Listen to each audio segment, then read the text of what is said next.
যখন আপনি জোরে জোরে বলবেন তখন আপনার ভিতরে রিয়া অহংকার ঢুকে যাবে, মানুষ দেখানো যে একটা বিষয় আছে এটা চলে আসবে।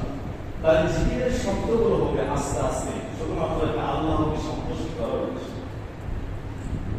আল্লাহ রাব্বুল আলামিন বলছেন আয়াতে, ওয়া মান ইয়াশু আন যিকরির রহমান নুকাইয়িদ লাহু শাইতানান ফাহুয়া লাহু করিন। যে ব্যক্তি আমার স্মরণ থেকে উদাসীন, যে ব্যক্তি আমার জিকির থেকে গাফিল হবে, যে ব্যক্তি আমার জিকির করবে না, আমি আল্লাহ রাব্বুল আলামিন তার জন্য একজন শয়তানকে নির্দেশ করি। আল্লাহ বলছে যে আমার জিকির করবে না, যে আমাকে স্মরণ করবে না, আমি তার জন্য একজন কি করব? শয়তানকে নিযুক্ত করে দেব। আর এই শয়তান হবে তার সাথী, এই শয়তান হবে তার বন্ধু, এই শয়তান হবে তার সহোদর।